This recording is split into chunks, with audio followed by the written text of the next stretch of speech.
তাছাড়া আমার কাছে তো আপনি অনেক গরু কিনেছেন, একটাতে লস হয়েছে আপনার। ভাই সেই হিসাব করে তোমার কাছ থেকে গরুটা নিলাম। ভাই একটু দোয়া করে দেবেন যাতে দুটো পয়সা হয় আমাদের। তা তো অবশ্যই দোয়া করব। আর এখন কুরবানির হাট না, বাজারে নিজানি সাথে সাথে বিক্রি হয়ে যাবে। এখন ভাই গরু কখন নিয়ে যাবেন? ভাই গরু তো আমরা শনিবারে নিয়ে যাব, শনিবারে সকালে গাড়ি আসবে না, ওই গাড়িতে ওটাই নিয়ে যাবে না। এখন এত দেরি করলে হবে না ভাই। এখন মানিক ভাই এ গরু 7 মাইল ছাড়া পথটা হবে না, তুমি শনিবার পর্যন্ত রাখার একটু লাইন করো, তোমার ক্ষতি হবে না।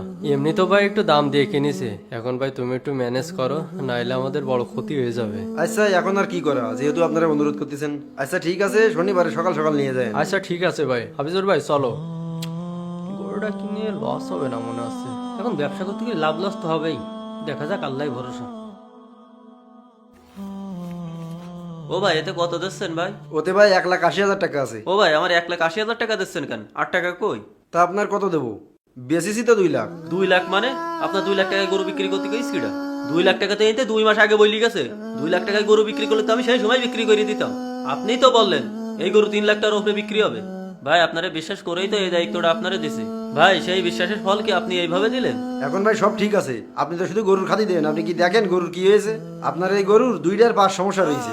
ব্যাপারীতে আপনার এই গরুর 1.5 লাখও করছিল না, তাও তো অনেক অনুরোধ করে 2 লাখ টাকা বিক্রি করলাম। আসলে বর্তমানে কারোর উপকার করতে নেই। তার 20,000 টাকা কই ভাই? ভাই বাকি 20,000 টাকা আমি রেখে দিছি। আপনি রাইখি দিয়েছেন মানে? তা আমার একটা জনের দাম আছে না, এখন শনিবারে গরু নিতে আসবে না, আপনি গরু দুটো বের করে দিয়েন। যাক, ও তো আমাকে নিজের এলাকার লোক, ও তো আমার সাথে মিশি কথা কবে না। যা কপালে ছিল তাই হয়েছে। যা এই গরু কটা খাই দিই। ভাই গরু কি ভালোভাবে খাওয়াইছেন? হ্যাঁ ভাই আমি খাওয়াইছি, গোসলও করাইছি, ভালোভাবে দেখেন, ভালো করে পেট ভরে খাওয়াইছি ভাই। আচ্ছা হাফিজুর ভাই এনে দেরি করা যাবে না, দ্রুত হাট ধরা লাগবে। ভাই তাইলে আপনি দ্রুত খুলে দেন।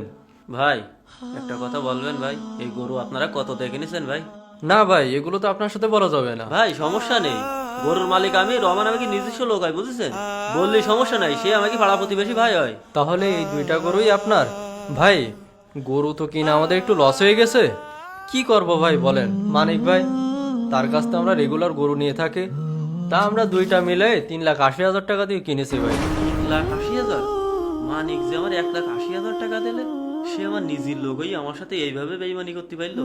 হায় হায়, আমি এই দালালের খপ্পরে পড়ে কি করলাম? 2.5 লাখ? জি ভাই। আরে ভাই শহরের বাজারে নিয়ে গেলে 3 লাখের উপরে বিক্রি হবে। 8 টাকা কই? তা আপনার কত দেবো? বেশিছি তো 2 লাখ। আপনার এই গরুর 2টার 5 সমস্যা রয়েছে। ভাই আপনি দ্রুত খোলেন না, কেন আমাকে গাড়ি দাঁড়ায় আছে, এ দেরি করে নিয়ে গেলে তো পরে বেচতে পারবো না।